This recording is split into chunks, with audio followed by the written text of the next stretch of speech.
Bueno, mi nombre es Adriana Balobra, me dicen Indy. Soy maestra, trabajé muchos años en enseñanza primaria, luego me licencié en historia, trabajé también en colegios secundarios y después me dediqué a la investigación y actualmente soy investigadora de CONICET y dirijo el Centro Interdisciplinario de Investigaciones en Género y soy docente de la Facultad de Humanidades. ¿Cómo llegué? Puede ser que haya habido ciertas incomodidades siempre presentes que no tenía manera de expresarlas, que no tenía palabras, pero que tenían que ver con ciertas incomodidades, es la palabra, respecto de cuestiones de género, ¿no? A veces me acuerdo, sobre todo en la época de estudiante secundaria, cuando había reuniones en el centro de estudiantes, siempre tomaban la palabra y terminaban también tomando decisiones o queriendo tomarlas mis compañeros varones. Y había una cierta incomodidad en ese sentido que también la vivía en la facultad. Pero realmente no teníamos una manera de pensar, o por lo menos yo no la tenía todavía en ese momento. Y fue algo que se fue dando, casi que te diría que a través de la investigación pude empezar a poner en palabras algunas de esas cuestiones y me empecé a interesar por temas vinculados a la historia de las mujeres cuando estaba haciendo la tesina de grado. Ya había tenido algunas lecturas vinculadas al tema en la facultad y en particular me habían resultado interesantes algunos trabajos de Susana Bianchi y Norma Sanchís sobre las mujeres en el Partido Peronista Femenino, y teníamos el proyecto de lo que fue después una de las obras referentes en la historia de las mujeres, que era el proyecto original que había presentado Marcela Nari sobre maternalismo en Argentina. Y realmente puedo decir que eran dos textos muy interesantes para mí, fueron muy atractivos. Y cuando empecé a hacer la tesina, que no era sobre temas de género, sino que estaba vinculado a cómo habían surgido el interés y la adhesión al peronismo, empecé a notar que en los procesos de socialización de las mujeres y todo lo vinculado a la forma de vincularse a la política, había muchas diferencias respecto de los varones y empezó a tomar cada vez más lugar eso. Y cuando terminé la tesis había sido un elemento importante, y cuando di continuidad a mis investigaciones, los temas de género ya habían cobrado una relevancia y me conecté con la doctora Dora Barranco, que fue finalmente mi directora. Y ahí, bueno, empecé ese recorrido y también, tiempo después, a partir del trabajo en las escuelas, una situación muy singular, que es que las estudiantes estaban obligadas a llevar guardapolvo, mientras que los varones no, hizo que me interesara en cambiar esa situación y me contactaron a raíz de eso unas compañeras de la red de monitoreo para prevenir, sancionar y erradicar la violencia contra las mujeres, y fue mi participación en un espacio feminista en La Plata que realmente fue muy nutritivo, ¿no? Tener esas compañeras que... Entonces fue como una conjunción.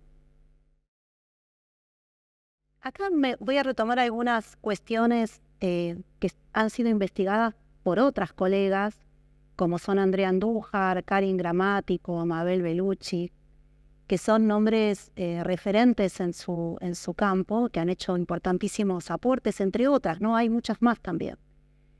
Pero en relación al 8 de marzo, bueno, ellas muestran, ¿no?, que hay cierta dificultad en definir el 8 de marzo como la fecha, porque nadie sabe bien por qué. Generalmente se atribuyó a que había habido una huelga donde habían muerto unas obreras en Nueva York, en una fábrica textil, a raíz de un paro, y la consecuencia había sido su muerte en un incendio. Pero la realidad es que, bueno, que finalmente en el año 75 se había decidido que el 8 de marzo fuera el Día Internacional de la Mujer, lo que se terminó de corroborar tiempo después.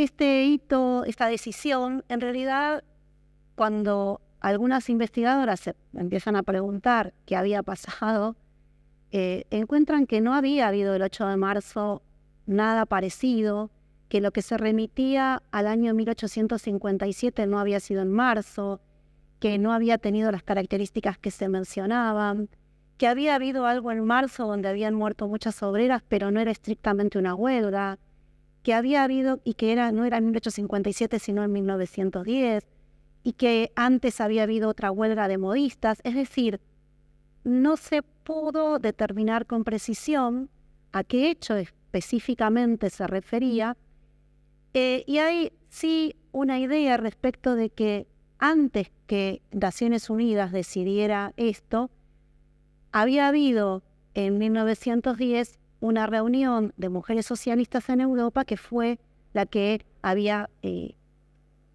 decidido que ese día se celebraba el Día de la Mujer Trabajadora. Bueno, hay varias cosas, ¿no?, que se mencionan respecto de eso.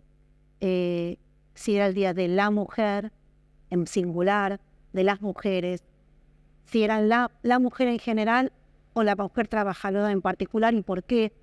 Lo cierto es que lo que acá aparece como interesante es la necesidad de poner una fecha que simbólicamente hiciera pensar en los derechos que las mujeres no tenían, porque ese decenio de la mujer que decide Naciones Unidas en el año 75 y que va asociado a ese Día Internacional de la Mujer, en realidad tiene la intención de llamar la atención, como lo había tenido antes en el caso de las mujeres socialistas, de llamar la atención efectivamente de las condiciones de opresión en las que vivían las mujeres por esas opresiones combinadas de clase, de raza, de género, y la necesidad de modificar esa situación. Entonces, la intención de la fecha, si bien no podemos remitirla a un hecho específico, y parecería ser la conjunción de muchos hechos, o tal vez haya que seguir investigando, en realidad tiene un sentido simbólico y político que es precisamente esto, ¿no?, sacudir esas opresiones y pensar en la necesidad de que las mujeres accedieran a los derechos que les estaban vedados. La cuestión de la educación de las mujeres tiene como varias facetas, ¿no?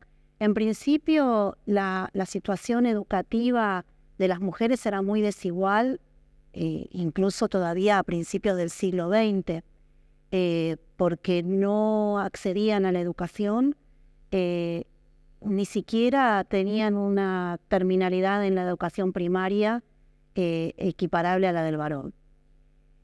Pero la educación femenina de la que vos me hablás tiene que ver con otra faceta, que era la que estaba vinculada a educar aquello que se creía que instintiva o naturalmente la mujer debía tener. Había en ese momento lo que se llama un modelo de domesticidad, que en realidad estaba muy vinculado a la división sexual del trabajo, donde se entendía que las mujeres, supuestamente de manera natural, debían procrear, criar, cuidar.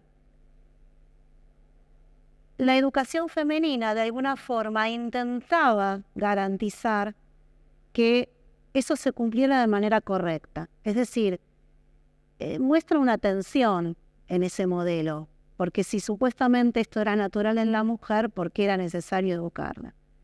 Y allí aparecen entonces estas cuestiones vinculadas a, bueno, eduquémosla para reforzar sus instintos, eduquémosla porque los instintos no necesariamente garantizan una educación científica. Entonces, un poco ese es el contexto en el que hay que entender estas cuestiones que tienen que ver también con garantizar la continuidad poblacional. ¿Por qué? Porque estamos en un contexto, fines del siglo XIX, comienzos del XX, donde la llamada cuestión social mostraba de manera muy alarmante uno de los principales problemas era la alta tasa de mortalidad infantil. Y eso se atribuía a la necesidad de cuidados, conocimientos, por supuesto también a cuestiones sociales, ¿no? Las condiciones de vida, las opresiones de clase. Entonces, se privilegiaba educar a las mujeres en esos aspectos para poder garantizar la buena atención y crianza de la futura población argentina. En relación al paro internacional de mujeres, tiene que ver con pensar el trabajo remunerado y no remunerado, el trabajo en todas sus expresiones, el trabajo que realizan las mujeres y que en el mercado tiene un menor valor, pero fuera del mercado ese trabajo tiene una falta total de reconocimiento. Entonces el paro tiene que ver con pensar esas múltiples dimensiones del trabajo que realizan las mujeres, darles una visibilidad y a partir del paro mostrar efectivamente la importancia que tienen en el engranaje social. Por supuesto, muchas mujeres no van a poder realizar el paro por distintas razones, porque tendrían que tal vez dejar a sus hijos e hijas porque no tienen a quién cuidar. ¿Por qué? Porque no tienen con quién delegar ese cuidado, porque la sociedad está organizada de manera tal que estas mujeres tengan que, mientras otras personas no puedan hacer otra cosa que ir al mercado de trabajo. Entonces ahí hay una cuestión que es interesante, pero el paro lo que intenta es dar visibilidad a esto. En relación a pensar en más larga duración y en relación con la democracia o con los procesos de democratización que hemos vivido, no solo en las últimas décadas, sino en la historia argentina, el feminismo y los movimientos de mujeres, que no son estrictamente lo mismo, porque la definición y asunción de un lugar político como feminista no necesariamente va combinado de que todos los movimientos de mujeres lo hayan asumido así. No obstante lo cual, esos movimientos de mujeres y esos movimientos feministas fueron concurrentes para la demanda de ciertos derechos. Y esto se dio históricamente, tanto a comienzos del siglo como en las últimas décadas con la marea feminista, se ha dado de manera concurrente esa actuación en la demanda de derechos. Muchos de esos derechos eran impensables en un momento en la agenda. Y me refiero a derechos que hoy están naturalizados, como los derechos políticos, como los derechos civiles, como los derechos sociales. Por supuesto, siempre hay los derechos sexuales.